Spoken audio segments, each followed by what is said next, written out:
We're looking for a working title, but we cannot name the podcast The Business of Theater. It happens. Well, it may be the truth that it happens, Yeah. but you're right. It's just too short.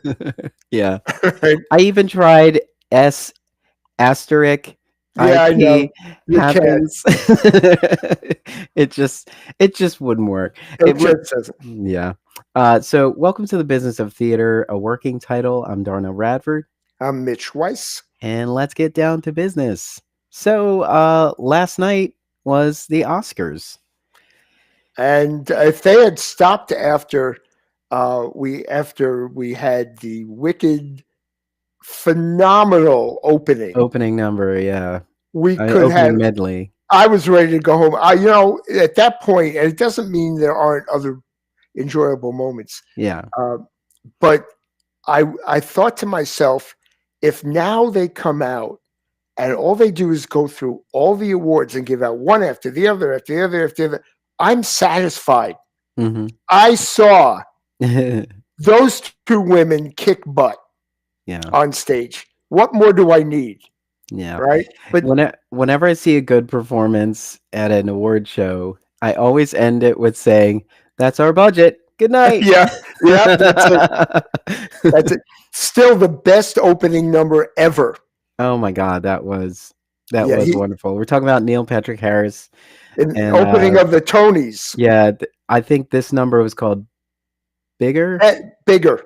Yeah, Bigger. Yeah, it was very good. Very It, good. it was just mouths were open, and Well, speaking of Wicked and Cynthia Erivo and Ariana Grande's wonderful performance, leading off the Oscars, Cynthia Erivo is going to host the Tony Awards. yes, she is. It's going to be And awesome.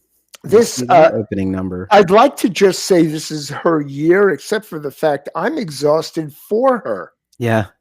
She is showing up everywhere, Hmm. and recently I saw her at Lincoln Center did a concert version of Little Night Music, Stephen Sondheim's wonderful piece, Hmm. and she did The Miller's Son. Mm. She, which is not particularly appropriate for her, and everyone on cast, I knew some of the actors in the concert. They all said they were under rehearsed. They had almost no time, and that's a very difficult song. Mm. She did a fine job. It wasn't the best job she could have done. And I'm going, well, but if this is the worst she ever does, damn, I'll see her anywhere. Yeah.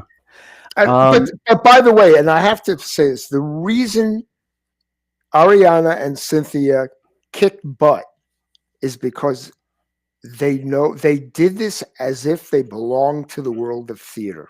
Mhm. They were performing. Yeah. The cameras knew they were performing. The orchestra knew they were performing. This wasn't, and now we do a little tap dance number to shut up the Oscar audience. Hmm. Which, by the way, the Oscars have never had good musical numbers. No. Ever. And they lived up to that last night, except for Cynthia and Ariana. You think they should step it up? Conan O'Brien, the host for the evening, pointed out that like 100 million people are watching this. Mm-hmm. No, he worldwide. said a billion. He said a billion.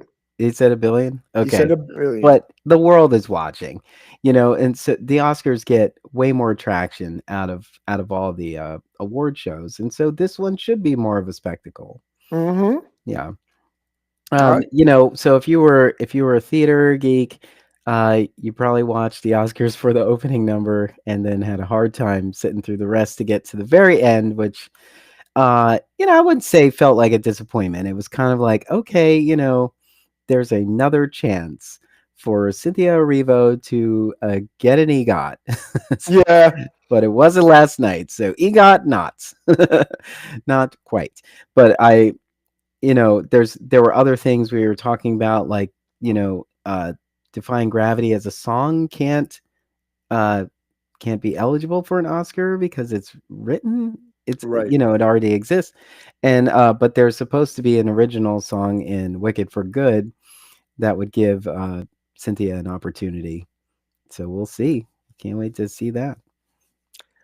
Yeah, it's hard. The real winner, though, out of all of this Yes, is and I was the Broadway show Wicked. yeah. It has topped Hamilton. It has topped The Lion King in the past few weeks as far as income. Hmm. So I should not, and the show is over 20 years old. So not that it wasn't doing great money anyway, but different sizes of different theaters and different prices. You know, certain shows hover around that between $2 and $3 million point per week, and Wicked has just been taking them all by storm. Yeah. I will say the movie did take home 2 Oscar awards, one for production design and one for costume design, which they were both stunning and I think well deserved. Oh, absolutely. Yeah. But again, there isn't a category. The Golden Globes, I think, put a new category in. What do they call it? Popular movies. Oh yeah, that or it's something like greatest cinematic achievement or something like that. It has to do with the fact that blockbusters do not get nominated as Yeah. art. Yeah. So they said, well, we can have other categories. And I think that's a smart idea.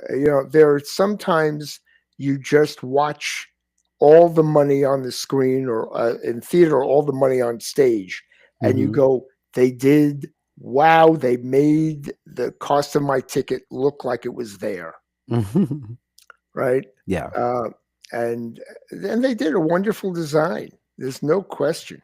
Mhm. But how do you compare Dune 2 with Wicked?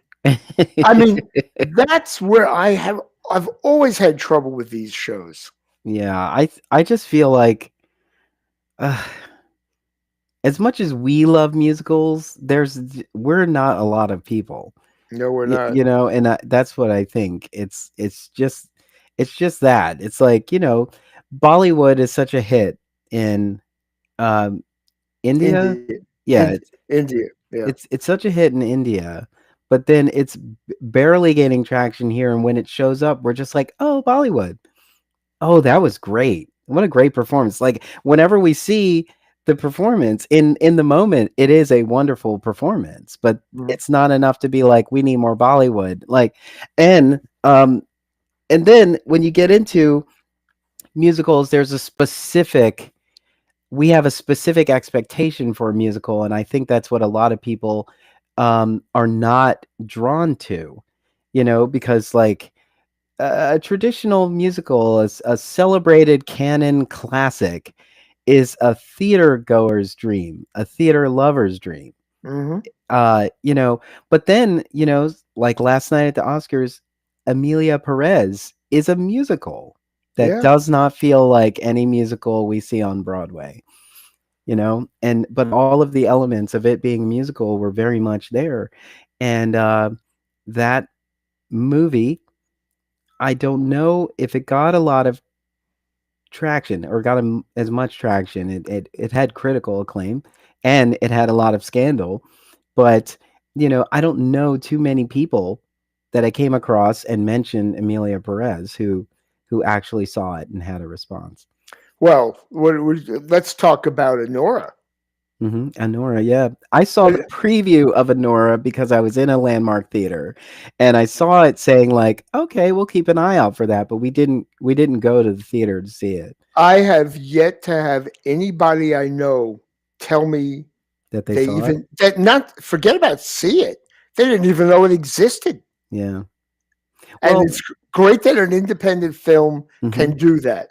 I have no problems with that. yeah. But there is a level of why did I miss this if it's really that special that it can beat out all these other movies? Well, it's something like these award shows are for the industry. They're not really for the fans. Right. You know, um and that's why a foreign film wins the Oscar, and it's a big deal in the room, but everybody's like, huh, what, like animated shorts, you know, uh and yeah, and the animation and the shorts, like often they're the ones everybody doesn't get to see because especially with the shorts are all over the world, Right. and they're beautiful and stunning wherever they were fortunate enough to play in New York and LA, but then everywhere else, like Kansas didn't get, you know, any of the short film nominees, and like we didn't realize actually they weren't even available to us until like February 7th,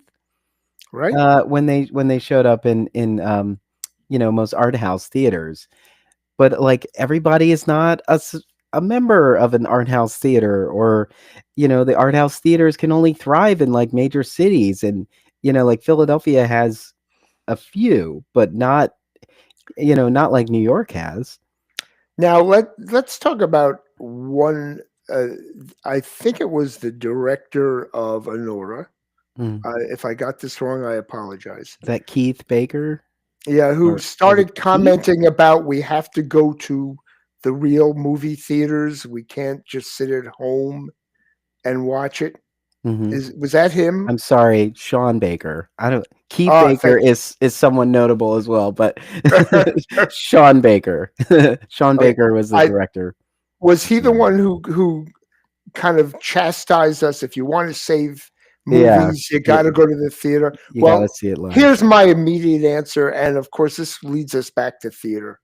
Is well, if you want me to, instead of doing watching it on Netflix or Hulu or on at home on a DVD if they still exist, uh, then you have to drop the price of popcorn. You have to drop the price of going to the theater and being there with people who are not going to be stopped from talking during the movie, Hmm. who are not going to get up and walk in front of you and talk to their neighbors while it's going on. Yeah. There's got to be certainly in the Broadway theater, we pay attention. It is something we understand. That doesn't mean there aren't now and then somebody who interrupts with a phone that they didn't turn off, but mostly it's price. And I'm going, if I can sit at home and on my television watch something, even though I much prefer to see a big screen, Hmm. then you've got to tell me you're not going to keep raising the prices. And Broadway, I have the same argument. I am in, and you and I are in the industry. There are at least a dozen new musicals opening on Broadway that I want to see. I will not be able to see them. I am not that rich. Yeah. And and I may be wrong, but I will not sit in the last row anymore at my age. This is me. I don't need the best orchestra seat. This is not about that. But I need to be able to see and hear clearly and be able to see the faces. And when I was a kid, I'm willing to sit in the last row. But the last row cost $80. eighty Yeah. dollars in the last row of a Broadway theater. Somebody has lost their way. And I don't know what the answer is. If I did, well, I have no No, control. it's the owners of the house. I mean, they're Hmm. so it's so expensive to exist in a Broadway house that they have to stay ahead of it. And I imagine that the mindset, I'm not agreeing with the pricing, but I imagine the mindset is like, we can't just break even. A nonprofit has a little bit of flexibility because their goal isn't necessarily to turn an obnoxious profit. They have to account for every bit of money they bring in and what they're going to do with it. But they are for profit, and so they are thinking like, oh my God, we made 1.5 million last week. Hmm. Let's do it again. And Or, let's add to it.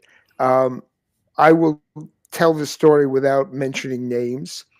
I was on a phone call where theater owners, Broadway theater owners, tried to price fix a long running show that I was working on.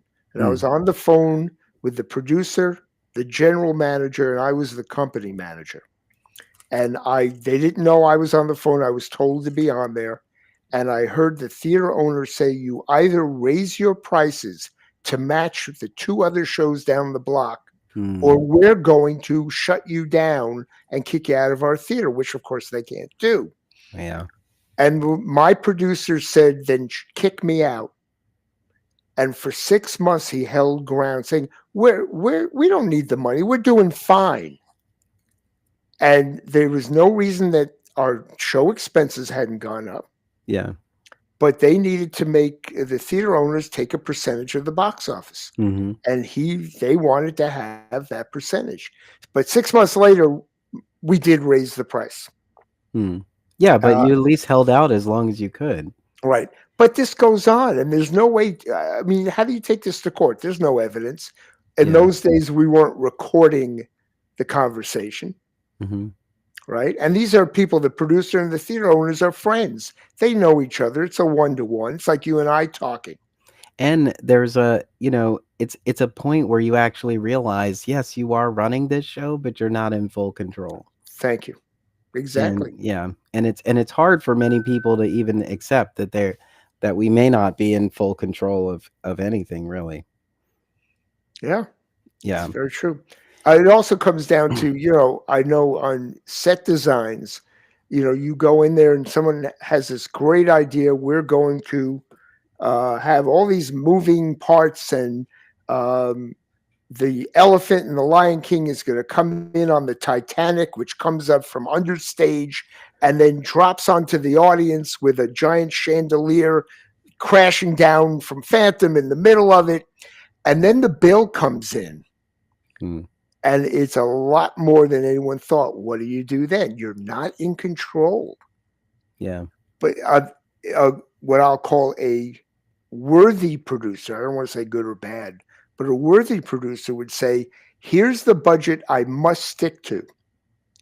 We will design this to fit the budget, do the best we can, because it's still about the play or the musical that we're putting on. And yes, we want it to look great. How do we do that? That doesn't seem to happen much anymore, considering I just heard the latest musical to open on Broadway cost $34 million. That Wow. is not, no wonder you have to charge a fortune. It's not like it's a movie that you can send around the world and in one weekend take in a half a billion. You have a limited number of seats, you have 8 performances a week, and that's it.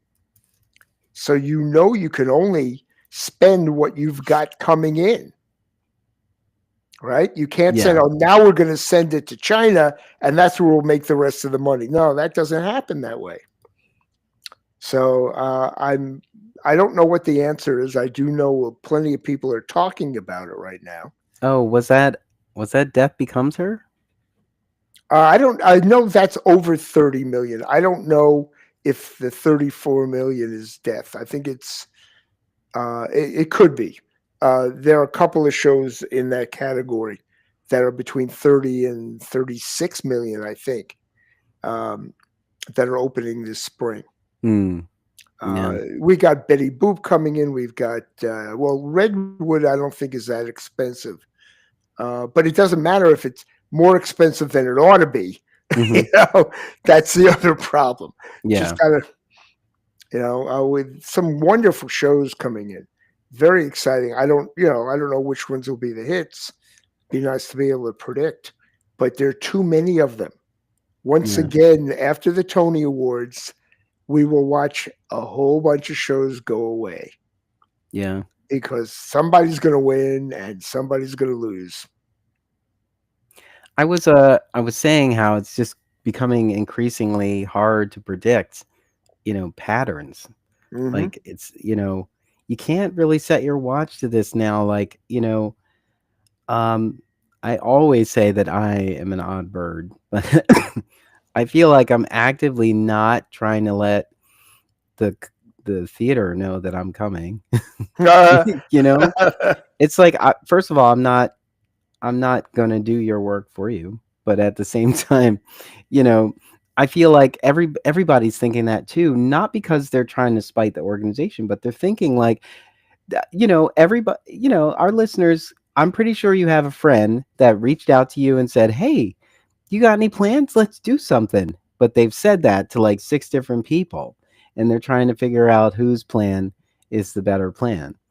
And they might get into this whole conversation with you making plans for Friday, but then other plans end up being better plans and then they cancel on you. And that's kind of the mindset. Mhm. Everybody's just trying to get the best bang for their buck.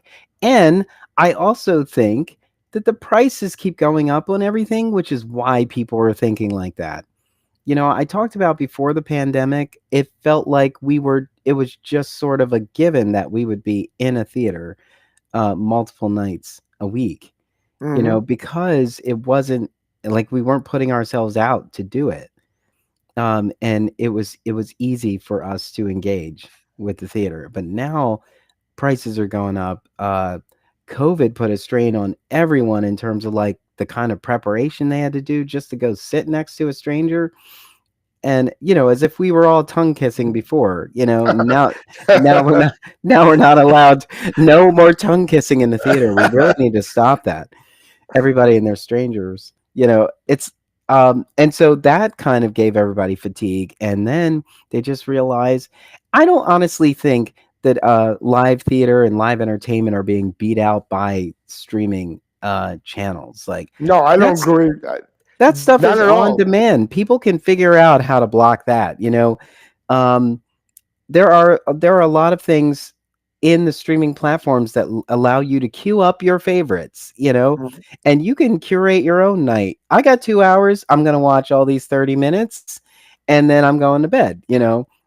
But it's not like, oh no, I'm not going anywhere on Saturday because I'm trying to binge watch, all No, of Game of well, Thrones. then every time an industry uses the line "they're being threatened," I just throw it out the window. It's Yeah. because when radio thought they were going to die because of television, Hmm. and all of a sudden, no, each medium has its own life, Yeah. and there are people. The thing that I argue about theater is those of us who have experienced being in a room with other living people and sharing an experience with live performances, we feel that. It's not just understanding it, we feel it. And as you said, theater is for theater fans. Hmm. Not it is not for the general public. They don't tend to want to go. They don't have the experience to give it a try. They don't have the desire to give it a try if they haven't grown up with it. And as much as we claim it's not necessary, it really is. There's a reason why we always ask, Is there something I need to know ahead of time before I walk in here?" Like if a piece is is paying homage to something or has sort of a reference that's tied to, oh, you had to have been there, and you might be lost if you don't have this. It's kind of like if you go into a Marvel movie and you miss the 3 series that they had on Disney Plus. It's like you're going to be completely lost. But that's not it. It's that we're having an elevated conversation in the theater, Yes. and we don't realize that that elevated conversation is not accessible to everyone.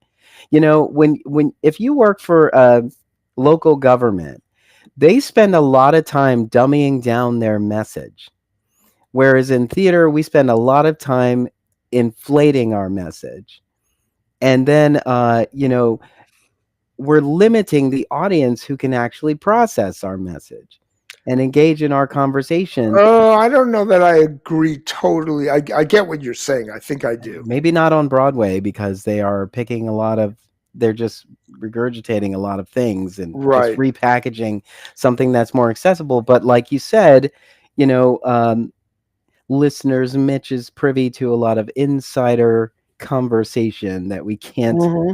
link and reference. But in some of the conversations that we were talking about as we were preparing for this conversation, is that there is a conversation about like the percentage of work that's being produced on stages is sort of a rehashing or sort of an adaptation of something that already exists.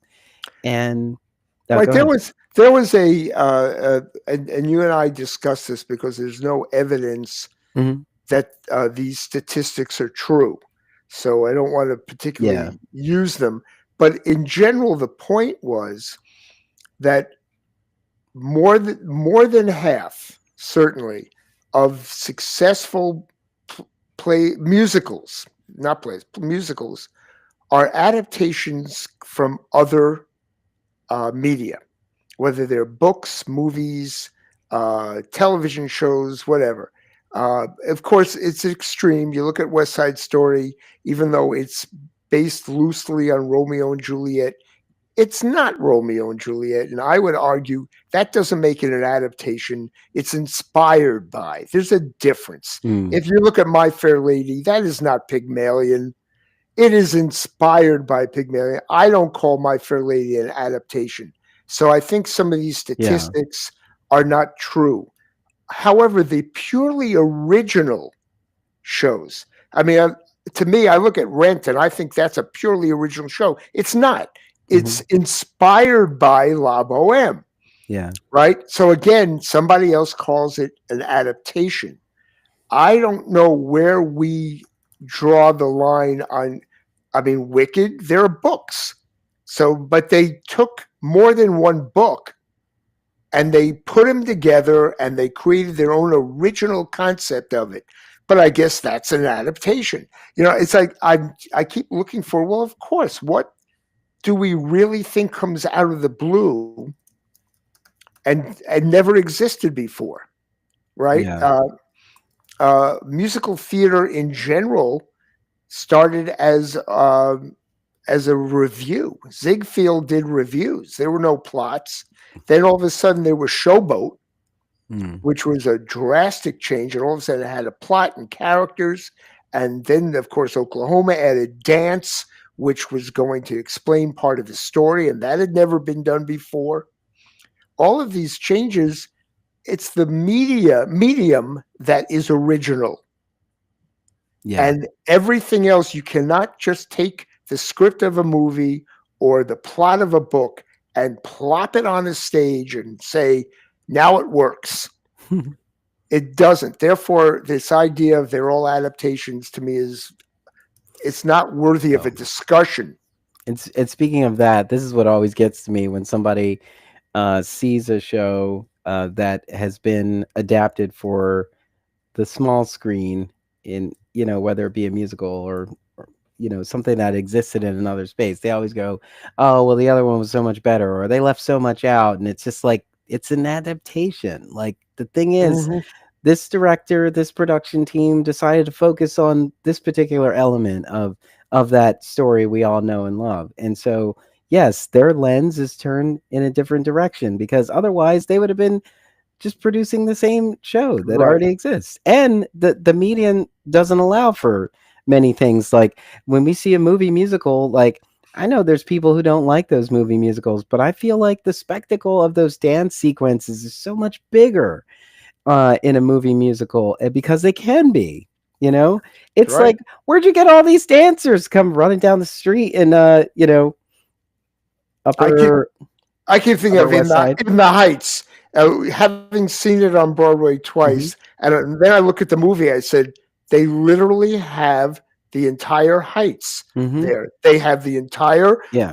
population in the movie, and on stage there are 10 people. Hmm.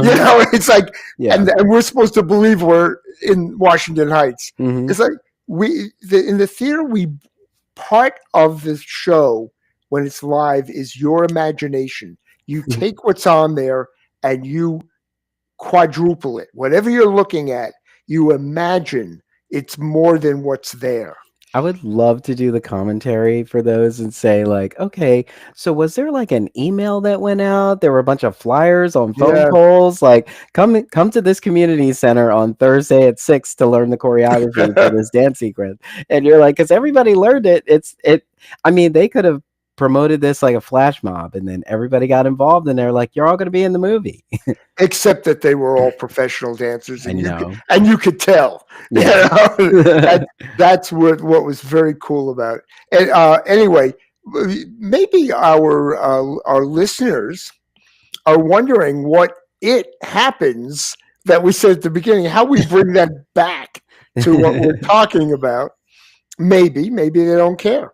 Sure. Um, I wanted to bring up. You guys are good. You just going with it. They're just, if they're still listening to They're us, like, they're either doing laundry or washing dishes. Either way, thank you. it could be they're in the car. It could be in the subway with their earpieces in. Could be on a bike right now, going through an Right. intersection. Thank you. Yes, we appreciate it. We really don't even know who you are, and you know what? We're okay with it. But we love you, darlings. We're All of we're, you. we're not going to do any research, no market research. Don't really care. That's what we do for theater, not for this. Yeah, this Um, will resonate with who it resonates with, and we're so just happy to put the conversation out in the space. let's talk about the It Happens. I'm going to start with, so you put on a Broadway show and everything's going really well, and then you find out someone backstage on the payphone gets a call, and it's a threat that there's a bomb in the theater. Hmm. So it happens.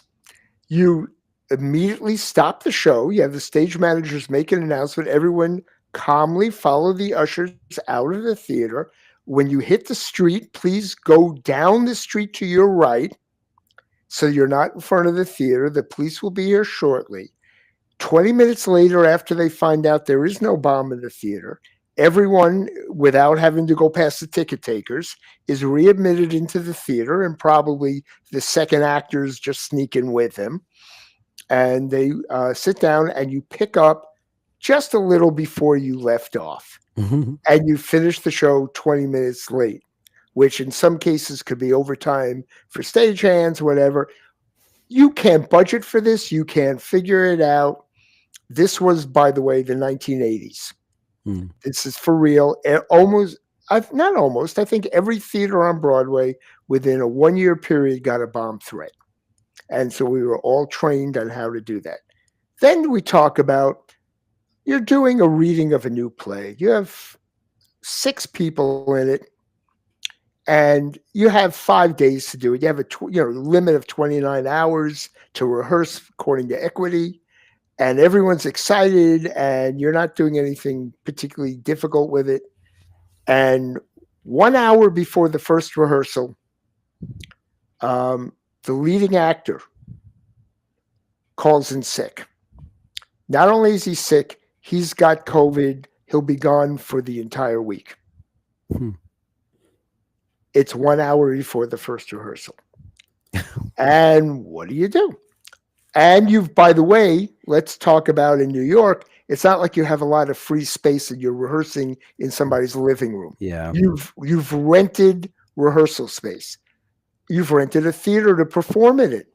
All of that have limits as to when you can cancel, but you're not sure you have to cancel. Maybe you can rehearse with the other 5, and this person's going to be well enough that they can come in and do the reading later on. But you can't know that, nor can you find someone necessarily by the next day to take over the leading role. Okay, that's number 2. You have any it happens to add to this? Well, this is similar to a past episode we had. It wasn't It Happens, but it was all these scenarios that happened in the theater. We talked about when one of you're producing a two-hander, and at the at the first preview, one of your actors gets COVID, and the director has to go on. And then as soon as they are revived from COVID, they return to the show, and the second actor gets COVID. and so it all happens again, and you're hoping that there's enough time in between their last show and your next show to just minimize the amount of returns or reshuffling of reservations you have to do. And these are paid audiences. The other thing which just happened recently, Audra McDonald in Gypsy. Yeah. They shut down the show. They didn't say it was COVID. They said there was an illness in the cast. I assume she was one of them because someone in the They're chorus not is shutting down the show for a swing. right. Thank you. But So, but we love swings. but they may not have had the understudies ready to go on. Mm, And when people are spending $300 and up a ticket, yeah. you say either everybody's there or at least the right people are there. So, but that means now if you do the math, let's just be conservative. Let's say they lost $250,000 in ticket sales in one performance, and of course that show was shut down for two Mm-hmm. at that time. That's $500,000. Yeah. How do you budget? How do you, the people behind the scenes, who do you pay? Do you pay everybody else has to get paid? Well, it's a hope that you have a contingency. Well, but it's still about which of them don't you have to pay, Oh, true. Yeah. right? So the managers are sitting there going, all I know is my investors and my producer want to pay only the ones we have to pay. Although every now and then you get somebody who's nice and they just say, just pay everyone and shut them up. Yeah. That's the other way to go. But that leads me to a story. I cannot prove this one. Okay, so I am saying this. I'm not going to say tongue in cheek.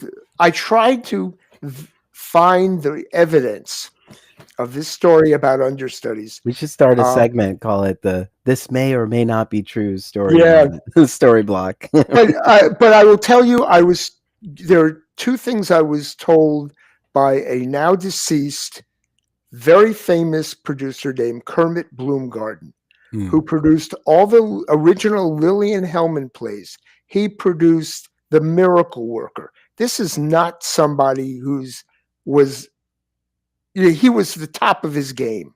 He produced Equus. That was his last show. The man has a quality in his resume and his taste. I was working for him, and he gave me two pieces of information, one of which I was able to validate, and the other I could not. After he died, I wish he was around. I went to Equity, to some of the top people I know there. I said, I was told that in the 1930s, for a 15-year period, this was before the unions had negotiated to have understudies on every show.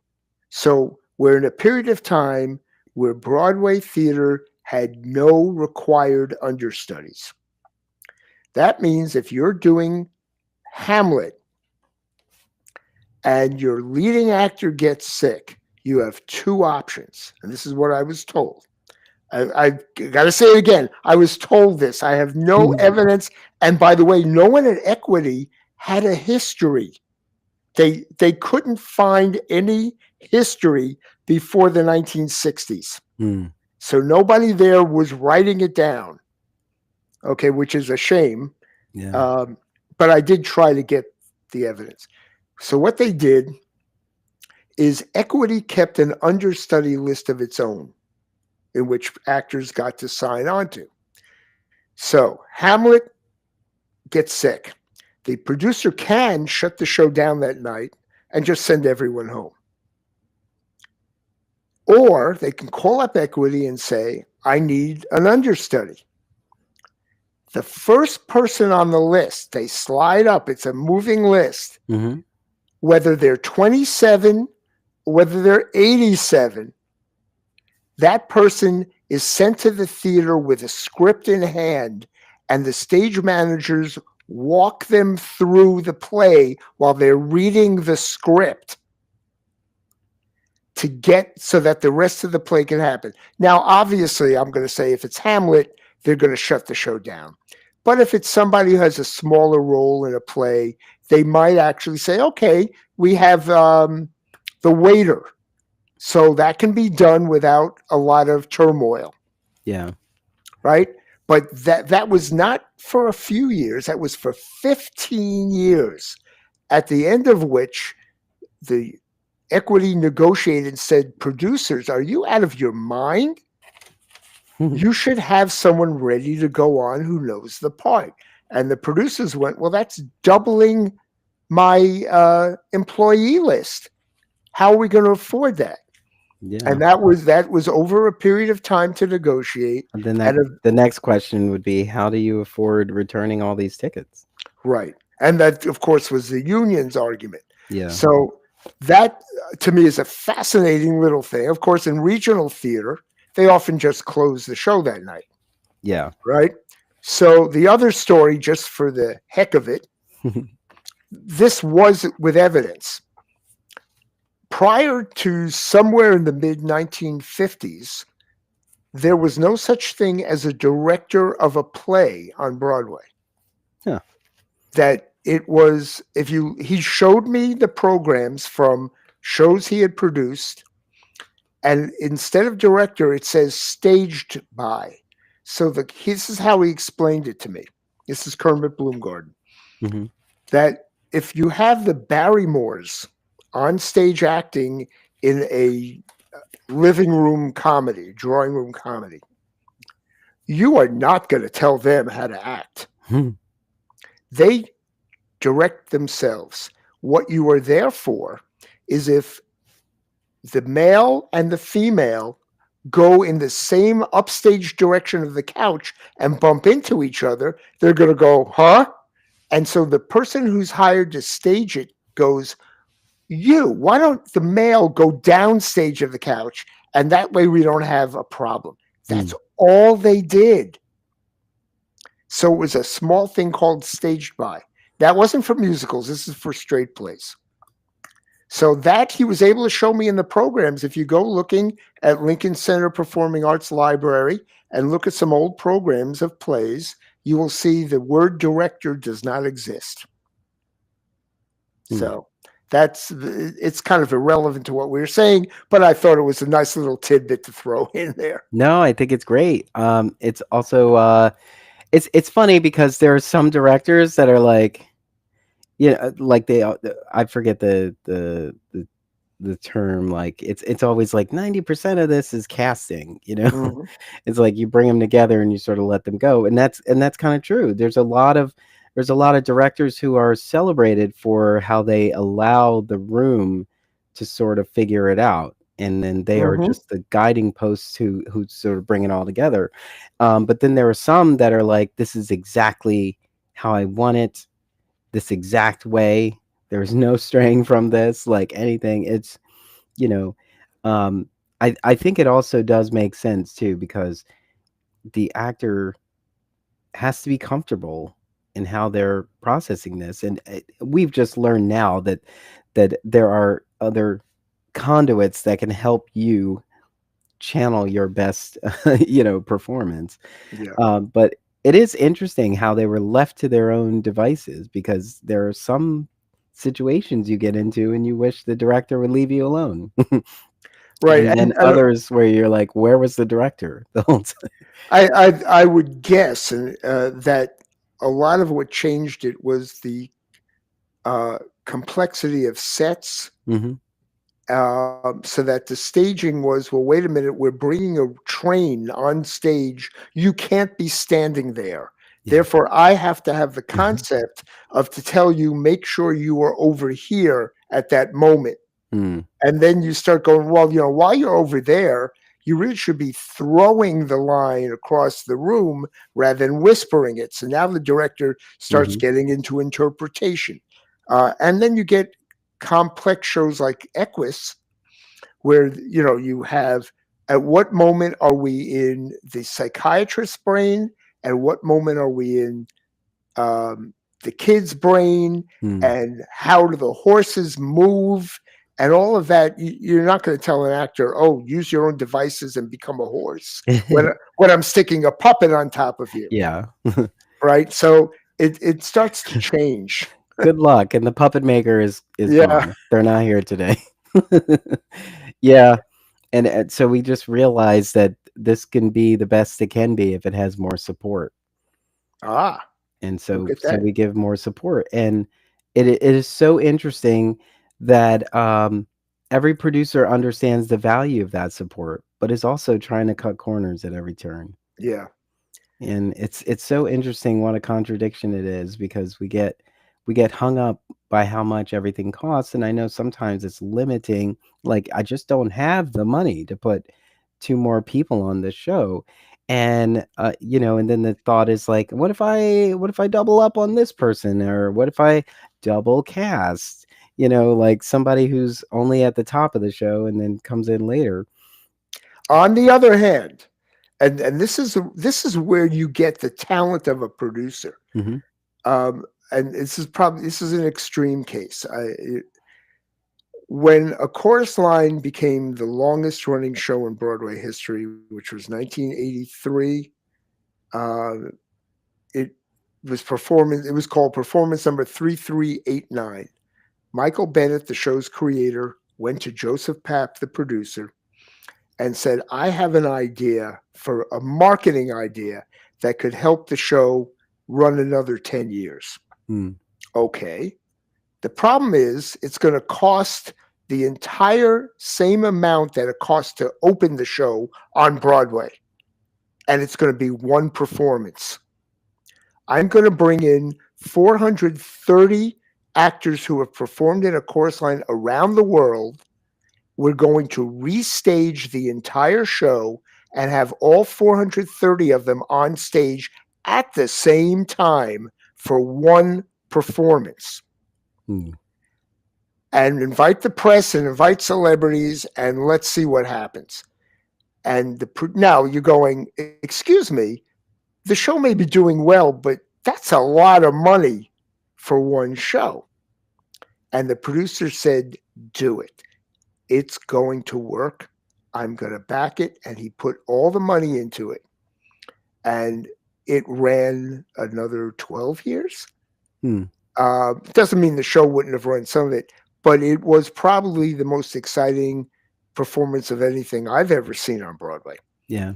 And it was so exciting to work on. So at some point you go, when does the money pay off? And if adding two people, when you know you don't really have the money, but if that makes the difference, it's really hard choice. This is where you want your producer to be as talented as your director and your cast. Yeah. Right? It's a very interesting place to be. Yeah, and you have to have some courage too, and it's tough because there's a lot of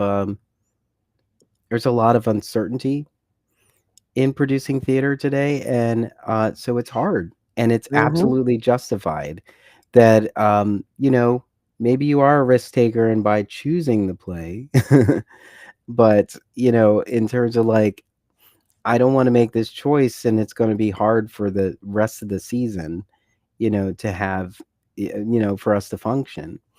And I also don't want to jump, if you have the opportunity to make a change or add something to an existing season after your budget's already been finalized and everything is kind of laid out, and but somebody comes in and maybe there's a little bit of cash that goes with it, but they want to drop it right in. It has to happen now. And you're like, I don't know. It's gonna be the best choice for me. Yeah. It is interesting how all of that works. And I've said before, I was like, sometimes the ignorance is bliss when you're starting out in this Yeah. business. Hmm. The stuff you don't know actually it's sort of a blessing that you don't know these things. But once you figure them out and you're aware of them, it's just like the car is running, and so you just hop in and you just go, like, we're driving wherever we're going. I'm on for the ride. But like, if you have the opportunity to plan to get in this car, Yeah. now you'll throw all kinds of what ifs into the air, and it's going to make it harder for you to just move forward. And I do think a lot of people are experiencing that now. Well, yeah, we're in a very different place. Hmm. Every analysis of the post-COVID era in theater, even those theaters that are starting to get back to quote unquote some version of normal, they're still way under financed than they Hmm. were prior to COVID. Yeah. And it's means that you now not only need a lot of courage, you need a lot of creative inspiration. Hmm. You need to be, thinking about things that we didn't necessarily have to think about before. We're in a real. The fact that we're still alive is that alone should be a pat on the back. Hmm. You know, as you had mentioned before, there are a lot of people don't care at all about us. If we didn't exist, they, I never get to New York. I never get to Philadelphia. I don't go to DC. I'm never going to see theater. I live in Indiana. Hmm. Maybe the high school put on a show. It was okay. As long as it's, you know, um, based on a movie that I Yeah. already know, right? And the kids were okay, but blah blah. I still prefer to see a classy movie that's put together with, $400 million. I don't know how we battle that because we were talking earlier, Darnell. I thought really good point. It's not that theater tries to go uh, t- um, tries to be woke. Let's Hmm. use the bad political term. Yeah. It's not trying to be woke. What it is, it theater acknowledges that there are multiple levels that people are entertained and educated by. Hmm. That we that even when we're not representing real people on stage, even when it's a fantasy, that if you're a child, you can sit there and say, "Oh, that looked great. And that was very funny." That's in each of us, even as an adult. For the parent to say, "Oh, that was witty. That was a funny joke that actually my kids won't get." Yeah. Right. But I get it. And it was kind of over their head. But I'm glad that second level was there. And then there are other people who go, wow, that's an intellectually stimulating concept of why humans do what they do. And I wasn't expecting that. And you slid it into my ears when I wasn't thinking about it. And now I thought about it. That's another level. Yeah. And that's theater gives you levels. Hmm. A lot of other things don't. Yeah. No offense to Marvel. Marvel has very few levels, Hmm. and that's okay. I'm not against And entertainment.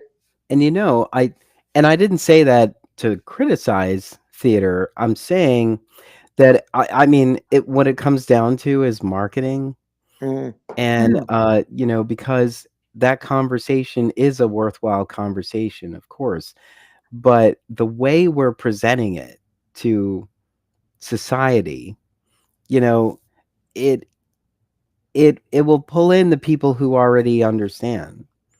It's not going to reach the people who think they don't like theater, even though they watch theater all the time. Like when they watch theater artists on small and big screens all the time, and so they watch that practice, that training. It's all there, but they just feel like whatever justifies this as a play, even though a TV show is a teleplay, um, they feel like it's just not for them. And so there's something in that messaging that continues to keep them thinking that. Maybe it's hard to say, we've got this wonderful show, we brought this wonderful team together, and this conversation is relevant because it speaks to, this and that. But then also they get to the theater and it's super glamorous and, uh, it feels out of reach for them. It's not accessible, and there's advertisements about a very high end gala in the Yeah. lobby and Yeah. things like that. And it's like, I don't understand how you keep saying you're for the common man, for, to borrow a phrase. And then you have these events where the common man can't even participate. Yeah. There are two things that brings to mind. One, every time someone in the theater, rightfully so, says we have a lottery system where you can get a Broadway seat for $29, but you have to wake up at 4 o'clock in the morning, stand in line in the rain, Like, what's and the and hope you're there at the right time. Or we still have $49 tickets, but it's the last row of the balcony. Um, or and this is them saying, "See, we are accessible." They Mm, actually say that. no. The part that drives me, We have limited view seats. Very oh, affordable. well, Very that's right. affordable limited view seats. Well, some of them aren't. No, they're not. Yeah. And the thing is, all of these benefits. You and I are in the theater. When I get an invitation to a theater company that I adore, that I know everyone working there, and I can't afford to go to their dinner. Yeah, I get it. The whole purpose of that benefit is to help pay for their season. I Yeah. get it. But if you can't include the people who work there to mix in with the people who um, who are going to help fund it, then you again have lost sight. I think we have lost our way. Now, was it different back in the 50s, 60s, 70s? I don't know. It felt different. Maybe because I was lucky enough to work at the New York Shakespeare Festival with Joe Papp. We were all invited to everything. Now, he had lots of money and he was nonprofit. Yeah. But we have lots of nonprofits these days, and I can't go to Manhattan Theater Club. I can't afford to go to Roundabout. I can't. All of these places that have benefits, I'd like to support them. Hmm. Oh, they're charging $500 and up for a dinner? Give me a break. It's not. It's just not who the theater goer is, and we're the ones who really support their theater by buying tickets. So, In the words of the incomparable Nell Carter. please. Give me a break. Yes. So even though You just he stated yourself. You know that. I'm an 80s kid. Yes. I Yeah. remember Give Me a Break and Webster were always on. See, and I know Nell Carter from Ain't Misbehaving. Yeah. Yeah. I remember that show. Uh yeah, I what was I going to say? It was something about oh, we may have lost our way as a community. Some of us may have lost our way, but we will have to make every effort to find it in future episodes. There We you are go. out of time.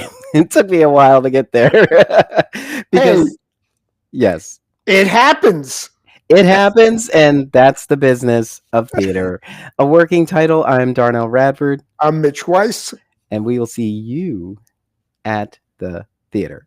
We sure hope so if we can afford it. If we can afford it, those nosebleeds. I gotta up this prescription so I can sit in those nosebleeds. Ah, Yeah. all right. See you there, everybody. Okay. So I'll let you know that we've been live.